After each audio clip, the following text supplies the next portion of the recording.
사람들이 자꾸 그것을 신이 하나다라는 그 말을 여러 가지 것들 중에 하나인 것처럼 상상하고는 여러 가지 것들 중에 하나가 어떻게 전체를 지배할 수 있는가 하는 게 모순이 되잖아요. 그러니까 자꾸 폭력적인 해석을 해요. 그래서 여러 가지 것들 중에 최고신처럼 생각을 하니까 너보다 우리가 우월해. 이런 식의 배타성을 가지게 되고 자기중심적 사유를 하게 되고 그러죠. 그게 어찌 신이겠어요. 신이 여러 가지 것들 중에 하나가 어찌 창조자겠어요. 창조자라면 모든 것에 관계하고 모든 것 안에 다 있고 심지어 그러면 선도 악도 저는 분리되지 않는다. 그런 생각이 듭니다. 진정한 것이 하나님 한 분이라는 말의 진정한 뜻이 아니겠는가. 그런 것을 잘 보면 이제 유일신론이라는 말을 제대로 해석하면 그런 의미가 아닌데 자꾸 사람이 왜곡을 하니까 이제 좀 새로운 용어가 필요하다는 생각이 들고 유일신론을 잘 확장하면 모든 것이 하나님 안에 있다는 뜻이 되니까 그것을 다시 한자나 라틴어로 풀면 그게 범죄신론이 되거든요. 그런 내용을 정서를 근거로 다룬 책이에요. 신앙이 떨어지는 게 아니라 잘 보면 신앙을 아주 그냥 심화시켜줄 만한 책인데 혹시 2월 30일 나오기로 되어 있는데요. 그래서 다음에 저 뵐 때까지 기다리기가 마음이 급하신 분은 사서 보시고 마음에 여유가 있으시면 다음에 제가 볼 때 이 책을 한 가족에 한 권 정도는 가지고 오겠습니다.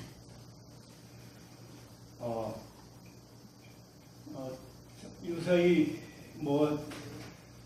아까 그 기도 말씀드린 데 있었고 총리 후보자의 정말 어설픈 재개관 때문에 전 나라 전체가 시끄럽죠.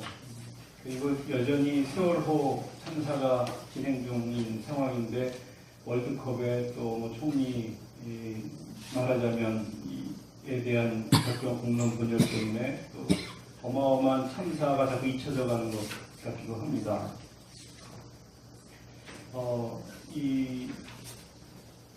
아마 많은 분들이 느끼셨겠지만 이 세월호 이 참사를 보면서 죽은 사람의 숫자도 물론이고 아직도 바닷속에 12명이나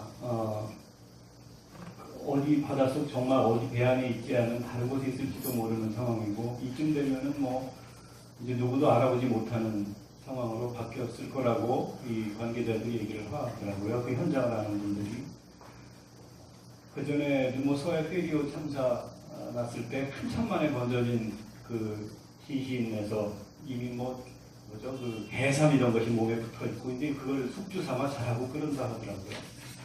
그러니까 그거 보고 나서 해삼 안 먹는다는 사람도 있는데 아무튼 생각해보면 참담한 사건이죠. 근데 그것 못지않게 그것 이상으로 또 참담하게 느껴지는 것은 정말 어떻게 우리 사회가 이렇게 총체적으로 부실한가 하는 것 때문에 좀 더 많이 안타깝고 답답합니다. 저는 요새 서울대학교 통일평화연구원이라는 곳에 있으면서 평화학 관련 공부를 하는데 최근에 재난이 무엇인가, 재난은 왜 어떻게 생기는가 하는 그런 내용을 가지고 글을 쓰기도 하고 또 지금 쓰고 있기도 하고 또 쓰기도 했습니다. 관련해서 오늘 그래서 그거 관련된 말씀을 나눌까 하다가 여전히 세월호 참사의 수많은 희생자들 바닷속에 그 시신 수습도 안 된 상태에 있는 것을 보면서 그리고 우리에게 또 그 어떤 것보다도 실존적인 문제가 아닐까. 특별히 나이가 좀씩 들어갈수록 그런 생각이 더 듭니다만 죽음이라는 무엇이고 죽고 나면 어떻게 될까 이런 것을 생각해 보고자 합니다.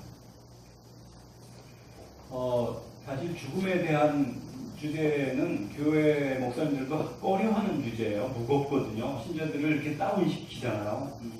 그래서 힘이 나야 교회가 막 돌아가는데 이렇게 무거운 주제를 은근 피하기도 하고 제가 또 정당하게 말씀드리면 많은 목사님 자신도 잘 모르는 것 같기도 하고 그렇다고 제가 알아서 그러냐. 근데 알긴 합니다. 이게 저의 가정이죠. 오랫동안 제가 한국 죽음학회라는 학회를 한 10년 전에 여러 관련 분야 학자들과 함께 창립한 사람 중에 하나이고 죽음학에 대한 관심을 지속적으로 가져왔어요. 저의 실존적인 고민이기도 하죠. 그래서 이런저런 과학적인, 의료적인, 또 정서적인 저의 오랜 신앙과 등등 종합해서 나름의 결론을 내리고 있지만 저의 결론이기 때문에 다른 분들에게 일종의 가정으로 받아들여 주시기 바랍니다.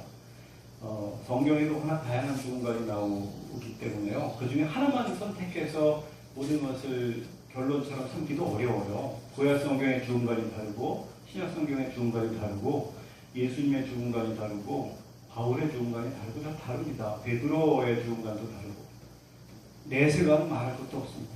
그러나 잘 읽어보면 아주 깊은 차원에서 공통점을 끌어낼 수 있어요. 바로 깊은 차원에서 동서 전체를 관통하는, 그리고 오늘날 과학과 철학과 의학, 생물학 등등을 관통할 만한 그런 생각들을 제가 나름대로 정리를 해서 오늘 짧게나마 말씀드려보고자 합니다. 그리고 오늘 드리는 말씀의 이 주요 내용은 유일신문의 종말에도 들어있습니다. 사실 제가 학생들에게도 간혹학교에서 물었어요. 너 나라는 존재는 언제부터 시작된다고 생각하느냐? 지금도 질문을 좀 던지고 싶기도 하고 이미 답을 갖고 계신 분들도 많이 계시겠습니다만 대부분의 학생들이 답을 합니다. 엄마 뱃속에서부터요. 이렇게 얘기를 해요. 엄마 뱃속 언제? 태아 상태로 10개월 아니면 정자와 난자가 만난 수정체 상태? 그거 다 엄마 뱃속이잖아요. 그럼 이제 어떤 경우는 합니다. 엄마 뱃속은 뱃속인데 그 언제부터가 태어난 직후와 직전이 뭐 다른 것도 없잖아요. 똑같은 몸인데. 따지고 들어가면 태아 상태로 10개월 때도 나고 태아 상태로 한 5개월 때도 나고 태아 상태로 3개월 때도 나고 정자와 난자가 막 만나서 수정체가 형성되면서 세포가 단세포끼리 만나다가 이제 분열되기 시작한 그것도 나죠. 그것 없이 오늘 내가 있을 수 없지 않겠습니까? 단세포, 눈에 보이지도 않는 그 작은 세포가 결국 나입니다. 그러면 바로 정자와 난자가 만났을 때부터가 나인가? 저 근원적 상상을 할 필요가 있는데 그것만 나인가? 그 전에는 없었나? 왜 전에 왜 없겠어요? 엄마 몸속에서 난자의 상태로 있었고 아빠 몸속에서 정자의 상태로 있었던 거죠. 그럼 정자가 만들어지기 전에는 나는 없었나? 난자가 만들어지긴 나는 없었나? 생각해보면 왜 없겠어요? 생식기관 안에서 정자를 생성해내는 게 얼마나 유기적으로 복잡한 생물학적 구조를 하고 있습니까? 엄마가 먹은 음식이, 엄마가 받아들인 산소가 몸에 정말 유기적으로 작용하면서 생식기관 안에서 그런 난자 하나를 만들어내니까 그 속에 엄마 몸의 모든 것들이 난자 속에 다 들어가게 됩니다. 그럼 엄마 몸 자체가 내 생명의 근원이죠. 마찬가지로 아빠 몸 전체가 내 생명의 시작이기도 합니다. 그렇지 않겠어요? 그러면 엄마 아빠가 있기 전에는 나는 없었나? 또 한 번 생각해보면 엄마는 엄마의 엄마 아빠로부터 아빠는 또 엄마 아빠로부터 받았고 끝없이 조상 끝까지 올라가죠. 어디까지 조상 중에 단 한 명이 없었어도 오늘날 나는 있을 수 없겠죠. 아주 굉장히 그런 점에서 나를 나되게 해준 것은 정말 하나하나 따져보면 무한히 될 수 없을 만큼 말 그대로 무한히 많습니다. 한 성서에서 한 40배만 거슬러 올라가면 한 4천만 명 정도의 조상을 만난다고 해요. 어쨌든 이 성경에서 얘기하는 인류의 첫 조상인 아담과 하와까지 거슬러 올라갈 겁니다. 그러면 이렇게 수직적으로 거슬러 올라가야만 나의 기원을 확인할 수 있는가? 또 그렇지도 않아요. 지금 이 순간도 마찬가지잖아요. 오기 전에 식사를 하고 왔는데요. 내가 먹은 밥 한 공기 없이 오늘날 내가 있을 수가 없지 않겠어요? 쌀 한 톨이 내 밥상에 오르기 위해서는 또 얼마나 많은 우주적 사건이 거기에 결합되어 있습니까? 이 벽시 하나가 이 모판에서 싹을 틔우면 걔네들도 그 모를 농부가 땅에 심고 논에 심으면 또 그 각종 땅의 그 논의 유기물들을 뼈가 다 흡수하면서 또 하늘에 내리는 태양을 받아들이고 부는 바람에 그 뿌리를 견고히 하다가 결국은 수백 배 수천 배 결실을 맺고 우리가 숲에서 먹죠. 쌀 한 톨이라고 하는 것도 생각해 보면은 이 무의당 장일순 선생님께서도 얘기하시고 또 이현주 목사님 여러분 얘기하지만 이 쌀 한 콩알 하나에 이현주 목사님이 그런 동화를 썼어요. 콩알 하나에 무엇이 들어있을까? 우리 예상할 수 있습니다. 전 우주가 들어있다. 그 얘기를 하려는 거죠. 정확히 그렇습니다. 쌀 한 톨에도 전 우주가 들어있죠. 쌀 한 톨에 태양이 들어있고, 빗물이 들어있고, 농부의 땀이 들어있고, 이 쌀을 요리하는 이의 수고가 들어있고, 한마디로 우주가 들어있습니다. 그런 식으로 지금 내가 살아가기 위해서라도 지금 내가 잠깐 숨을 한 몇 분만 못 쉬어도 이인의 생명은 끊어지니까 내가 들이마시는 산소 역시 나의 생명의 근원이죠. 수직적으로 거슬러 올라가서도 내 생명의 근원은 수직적으로 무한히 거슬러 올라갈 수 있고, 지금 수평적 차원에서 나를 이루는 관계방들 다 따져보면 그거 역시 내 생명의 근원이잖아요. 그렇게 놓고 보면은 도대체 나는 어디서 왔는가 물어보면은 한마디로 이게 그냥 우주에서 왔어, 자연에서 왔어 이렇게 얘기할 소리밖에 없어요. 그것을 기독교는 나는 하나님으로부터 비롯되었어 이렇게 얘기하는 겁니다. 이 과학의 언어와 철학의 언어와 사실은 진지하게 생각해보면 종교의 언어가 그렇게 다르지 않아요. 그 깊은 의미로 들어가는, 피상적으로 보니까 다른 언어라서 다른 것처럼 얘기하지만 저마다 자기가 말을 하고 하자는 것의 깊은 세계로 들어가면 제가 보기에 비슷하다고 생각됩니다. 죽고 나면 어떻게 될까? 죽고 나면 어떻게 될까라는 질문을 던지려면 죽음이란 무엇인가도 질문을 던져봐야 되죠. 많은 사람들이 심장이 정지하는 것, 뇌 기능이 정지하는 것, 이것을 현재 의학적으로 죽음이라고 얘기합니다. 그러나 이 하이데거라는 철학자가 얘기했습니다만 인간은 죽음으로의 존재이다. 태어나는 순간 이 죽음을 향해 가고 있고 지금 이 순간 죽어가고 있죠. 세포가 생겨나는 세포가 있는가 하면 사라지고 없어져가는 세포도 있습니다. 사람이 10년 정도면 온갖 성인이 되면 10조 개의 세포로 이루어져 있다는데 한 10조 개의 세포가 다 바뀐대요. 구성이. 다른 사람이 된다고 해도 권이 아닙니다. 어쨌든 그러나 보통의 생각에 따라서 이 몸이 심장이 끊어진다든지 해서 몸의 유기적 연결고리가 흩어져가는, 심장이 끊어진 그 순간을 죽음이라고 해도 그리고 이제 화장을 하면 불과 정말 10분 30분도 안 돼서 이 한 줌 재가 되거나 말지 않습니까? 매장을 하면 몇십 년 안에 그냥 흙이 되고 맙니다. 죽고 나면 어떻게 될까? 학생들에게 제가 여러 해 동안 물어봤어요. 일부러. 어떻게 생각하나. 그래서 나름의 내린 결론인데 열이면 아무튼 열이면 7, 8은 죽고 나면 아무것도 없어요. 그렇게 답을 해요. 그냥 끝이에요. 한 2, 3명 정도가 천국에 가요. 이렇게 얘기를 합니다. 천국이 뭐냐고 물으면 거기서 답을 하는 학생을 한 명도 지금까지 한 10수년 이상 거의 들은 적이 없어요. 그냥 그렇다고는 생각을 하지만 막상 말을 하려니 내 생각이 맞는가 하는 의구심이 저마다 들으니까 자기 입으로 발설하지 못하는 거죠. 어떻든 죽고 나면 분명한 사실은 땅 일부가 됩니다. 그래서 내 몸의 일부, 내 몸은 사람 몸의 60% 수분으로 되어 있다고 하지 않습니까? 그러면 수분으로 되어 있으니까 몸 수분은 다 빠져나가겠죠. 빠져나가서 어디로 가나요? 사라지는 게 아니고 대기에 수분이 되는 거죠. 하늘로 올라가서 다시 비와 섞여서 땅에 다시 내려올 수도 있죠. 수분이 다 빠져나간 이것은 그냥 또 흙의 일부가 되고 맙니다. 그래서 정말 유기물로 분해되고 유기물들이 분해시켜서 유기물의 먹이가 되고 또 유기물이 우리가 먹은 쌀 한 톨이 흡수를 해서 우리가 다시 우리 조상의 몸을 또 쌀을 통해 흡수할 수도 있는 거고, 들의 풀을 소가 뜯으면 그것이 소의 약물이 되지 않습니까? 그럼 또 사람은 소고기를 맛있다고 먹는데 그 소고기, 소의 살점 속에 조상의 몸에 들어가 있을 수도 있고 내 몸의 일부가 어떤 형태로든지 후손이 먹을 수도 있는 거죠. 불교에서 윤회한다고 얘기하죠. 인도적 세계관입니다. 나는 기독교니까 윤회 안 믿어. 그럴 것도 없어요. 잘 보면 왜 윤회라는 말이 나왔는지 이해가 되거든요. 그리고 틀리지도 않습니다. 적어도 세상은 그런 식으로 끝없이 순환하는 것을 우리들이 경험하고 있으니까.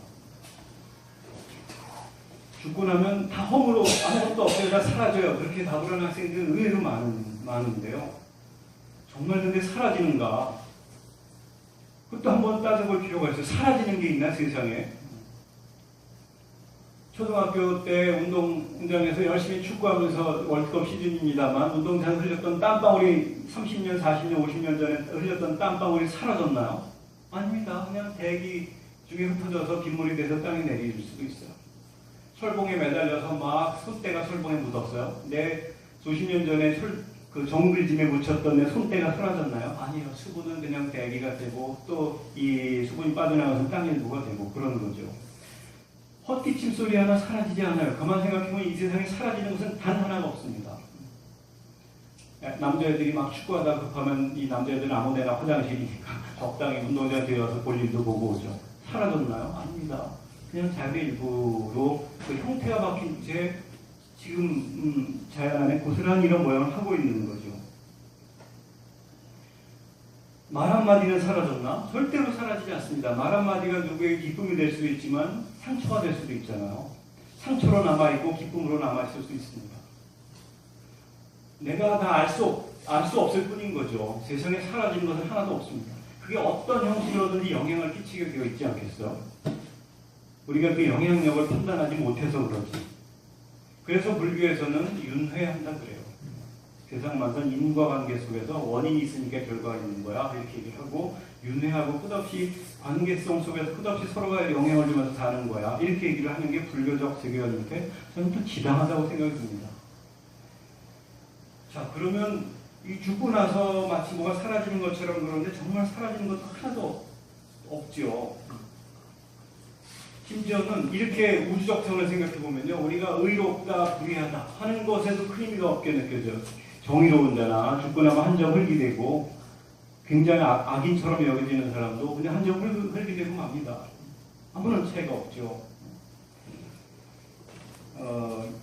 이런 자연법칙으로부터 아무도 예외가 있을 수가 없습니다. 자, 이렇게 놓고 보면 죽는다는 것을 좀 더 거시적이고 우주적 차원에서 받아들일 필요가 있는데요. 죽는다는 것은 그냥 심장이 정지하는 것 정도로 규정할 수는 없겠다. 그건 의료적 정의, 의료의 기술적 정의이긴 하겠지만 절대로 종교적, 신앙적 정의는 되지 못합니다. 저도 가끔 제가 이렇게 가만 제가 제 몸을 생각해보면 다 부실하더라고요. 근데 심장이 제일 부실하다는 생각이 들어서 앞으로 무슨 탈이 나면 심장 때문에 탈이 나겠다는 그런 생각이 듭니다. 정말 심장이 멈추는 것 정도가 죽음인가? 라기보다는 정말 죽는다는 것은 제가 이미 말씀드린 것처럼 정말 내가 나의 이름을 앞세워서 했던 그 많은 모든 것들, 내가 다 기억하지 못하는 모든 것들, 이 생명적 사건일 수도 있고 죽임의 사건일 수도 있을지 모르겠지만 내 이름을 가지고 앞세웠던 지난날의 모든 삶이 전적으로 나의 소유라는 것이 사라지는 사건, 그냥 대자연 속으로 완전히 흡수돼서 대자연 속에 완전히 내어놓는 사건이 좀 자연 철학적이랄까 이렇게 얘기하면 그것이 바로 죽음이 아닐까 싶습니다. 인간 한 사람 한 사람의 삶과 관계된 모든 것을 생명의 근원, 나의 근원은 태초부터 비롯되었고 지금 여전히 우주 전체까지 확장되죠. 바로 그건 나의 생명의 근원을 우주 전체에게로, 그러니까 내 모든 것을 생명의 근원에게로 온전히 되돌려드리는 행위. 그러니까 내가 하는 거야 라는 것이 완전히 사라지는, 그래서 그냥 자연에서 와서 자연으로 가는 그런 행위가 또 죽음이라고 하겠습니다.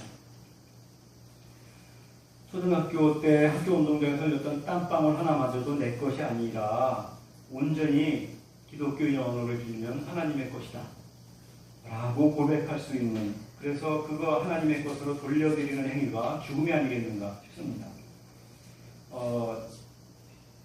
삼라만상이 하나님의 창조물이 아닌 것이 없죠. 그 마당에 죽음이라는 것은 결국은 내가 잠시나마 내 것처럼 여기고 살아왔던 모든 것을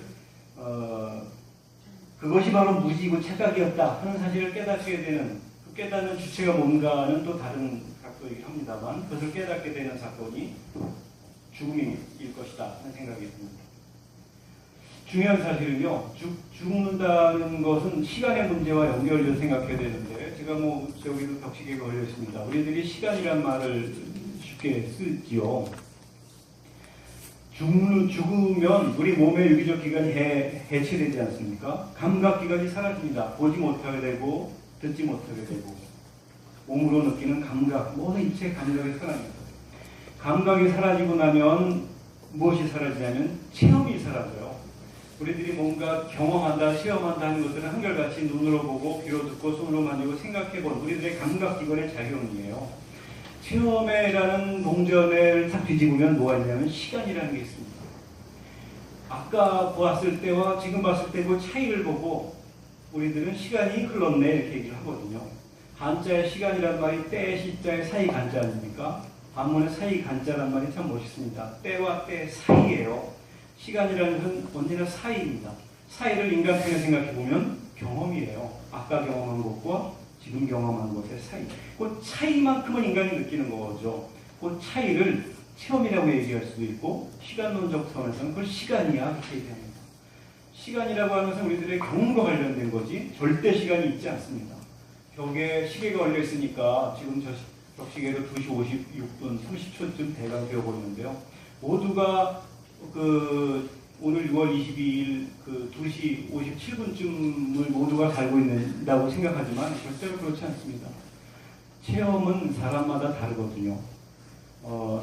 자기가 경험하고 기대하는 만큼 체험하게 되어 있죠. 어떤 분에게는 오늘 예배 시간이 굉장히 의미 있지만 어떤 분에게는 일상적 습관 중에 하나일 수도 있어요. 돌아서는 순간 오늘 예배 시간에 뭐 했나 기억이 안 남을 수도 있고 굉장히 많은 중요한 사실이 가슴에 남을 수도 있겠죠. 이런 기독교인으로서는 은혜를 많이 받을 수도 있고 그냥 넘어갈 수도 있고 사람마다 다릅니다. 여기에 동일한 공간 같지만 절대로 동일한 공간이 아닙니다. 다른 공간이에요.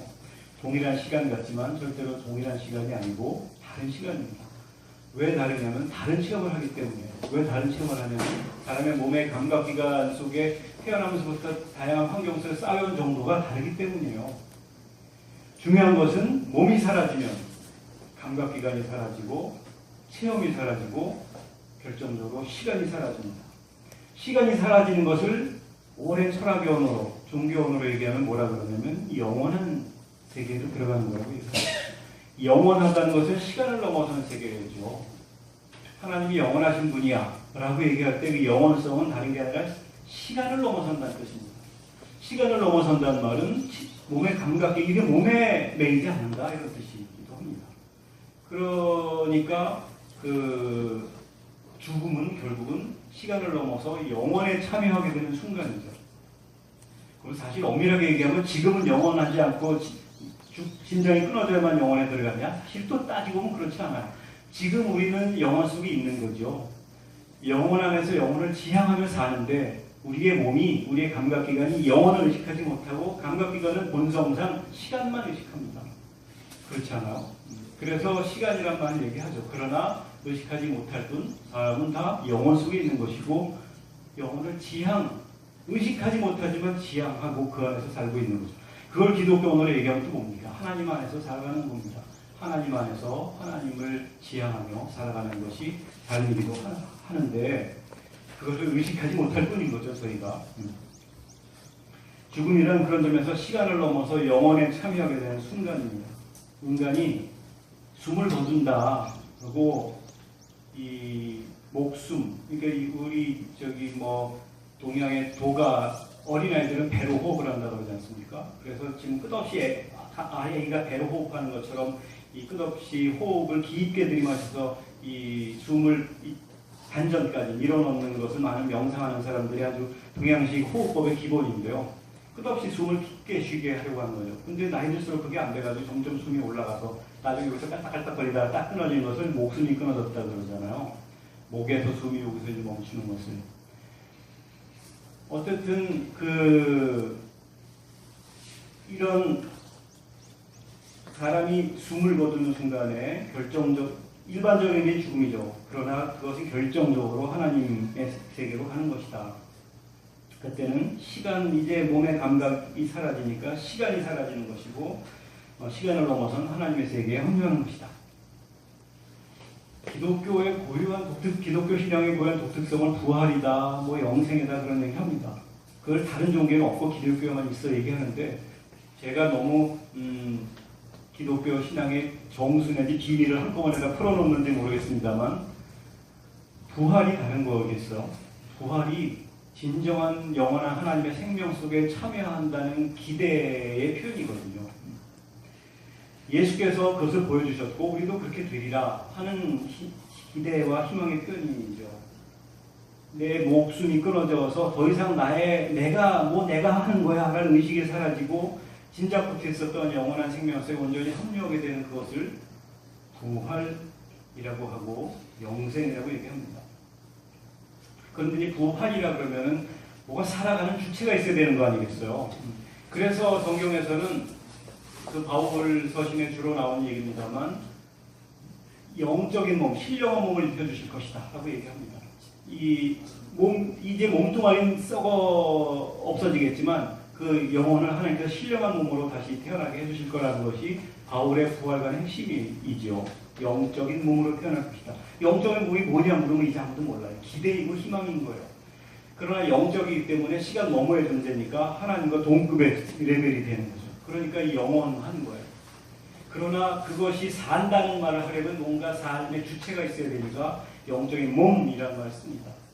그리스어로 소마 프니마티코스, 신령한 몸이죠.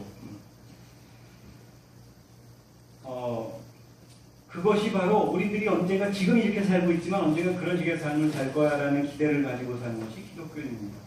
예수가 그렇게 해서 부활하셨어. 영적인 몸을 입고 계셔.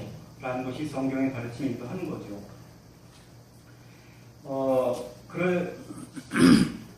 예수님이 승천했다고도 해요. 승천했다는 말이 하늘 어딘가에 여기 천장에 있는 것처럼 더 높은 곳에 구름 너머에 이렇게 칸막이에 있는 것처럼 상상하던 시절이라면 그때 그렇게 생각을 했죠. 2000년 전에는. 그러면은 그때 승천은 예수가 몸을 둥둥둥둥 손오공 그룹하고 하는 것처럼 이제 표현을 하고 성경도 그런 식으로 묘사가 되어 있어요. 그러나 그런 성경을 오늘날의 시각에서 정말 그 의미를 잘 생각해보면 예수께서 부활하셨다는 말을 강력하게 재구성한 말이기도 합니다. 예수님께서 영원한 하나님의 생명 속에 참여하신 거야 라는 말의 의미죠. 영원한 하나님은 지금 여기같이 이 복잡하다는 세상이 아니라 하늘에 있다고 생각하니까 그쪽으로 올라간 것처럼 묘사를 하는 것이 승천이죠. 중요한 사실은 예수께서 영원한 하나님의 생명 속에 들어가셨어 라는 얘기를 결국 하려는 것이 부활이기도 하고 승천이기도 합니다. 그런데 그걸 예수만 그랬느냐? 아니라는 거예요. 우리 모두가 결국 그럴 거라는 거예요. 그것이 기독교인의 종말론입니다. 제가 아까 유일신론의 종말이라는 책이 굉장히 험악하고 세게 느껴집니다만 영어로 하면 the end, E-N-D. 영화에 끝나면 자막이 the end 나오지 않습니까? 끝인데요. 영어 end란 말을 사전 찾아보면 끝이라는 뜻과 함께 목적이라는 뜻이 있습니다. 영어의 end란 말이 서양의 기독교적 혹은 서양적 시간관, 세계관의 아주 핵심을 보여주는 단어예요. 세상의 끝이 종말, 살아서 없어버리는 것이 아니라 파국이 아니라 바랄 만한 목적이기도 하다는 거거든요. 그래서 유일신론의 종말은 사실의 유일신론의 파괴를 얘기하려는 게 아니라 진정한 목적을 얘기하려는 것인 것처럼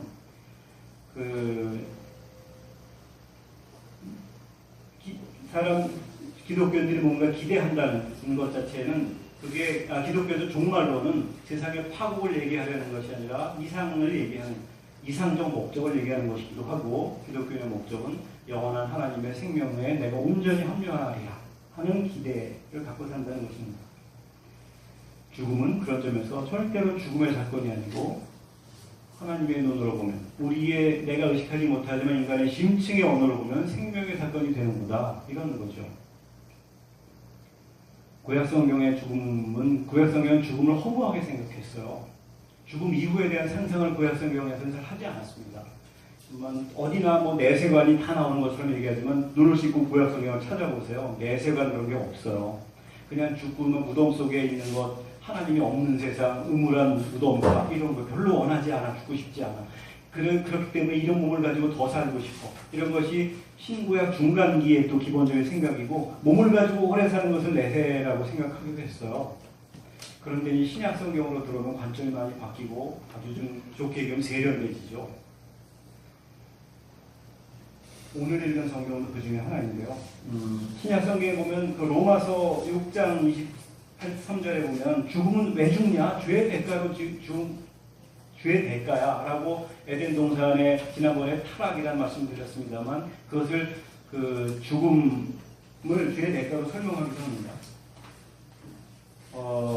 죽을 수밖에 없는, 인간은 죽을 수밖에 없어. 신약성경도 그 얘기를 하죠. 그럼에도 불구하고 신약성경에서 최후로 만나려는 게 있어요. 그건 한번 찾아보겠습니다. 로마서 5장 15절인데요.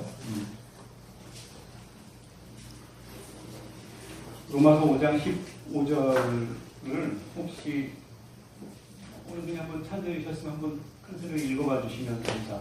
지금 있죠? 네. 그러나 하나님께서 은혜를 베푸실 때 생긴 일은 아담 한 사람이 범죄했을 때 생긴 일과 같지 않습니다.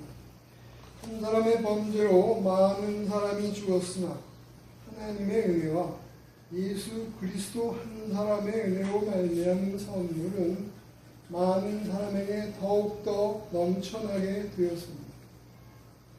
또한 하나님께서 주시는 선물은 한 사람의 범죄의 결과와 같지 않습니다. 한 범죄에서는 심판이 뒤따라와서 유죄의 판결이 내려졌습니다만은 많은 범죄에서는 은혜가 뒤따라와서 유죄 선언이 내려졌습니다. 네, 16절까지 읽어주셨는데요. 지금 여기에서 구약과 신약, 아담과 그리스도를 비교하면서 얘기하죠. 구약 성경에서는 죽음 얘기를 합니다. 아담 이래로 많은 사람들이 그 죽음의 세계에 대한 상상을 더 많이 하고 살았는데, 실제로 하나님의 은총의 경우에는 예수 그리스도 한 사람으로 말미암아 풍성한 생명을 사람들이 거저받았다. 하나님의 은총이 얼마나 크냐. 기독교적 세계관은 그전에는 뭔가 죽음을 두려워하고 실제로 죽음을 회피하려는 그런 삶을 살았다면, 이제는 하나님 안에서 그런 식의 죽음을 두려워할 세상이라는 건 있지 않다 하는 것을 보여주는 거라고 할 수 있습니다. 결국은 이 최후로 성경에서 말을 하려는 것은 그리스도를 통한 하나님의 구원이죠. 인간의 범죄로 인한 하나님 죽음의 세력보다 그리스도로 인해서 주어질, 다시는 그리스도가 이미 보여준 구원의 우주적 지평, 궁극적 생명의 사건이 훨씬 더 크다는 겁니다. 그것을 그리스도 예수께서 보여주셨는데, 예수께서 보여주기 전에는 없었냐? 보여주기 전에는 있었죠. 사람들 생각도 못하고 살았다는 거죠. 그것이 하나님의 영원부터 영원하신 하나님의 생명, 영원한 생명의 하나님을 얘기하는 거라고 할 수 있습니다. 오늘 마태복음 22장 23절부터 33절을 읽었는데요. 그 읽은 내용 중에 22장 32절에 그 부분은 꼭 정말 그 구절대로 다시 한번 새겨볼 필요가 있겠어요.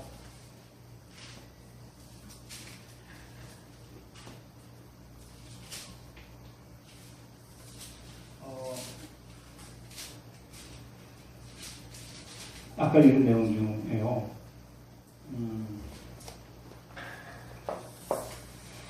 32절입니다.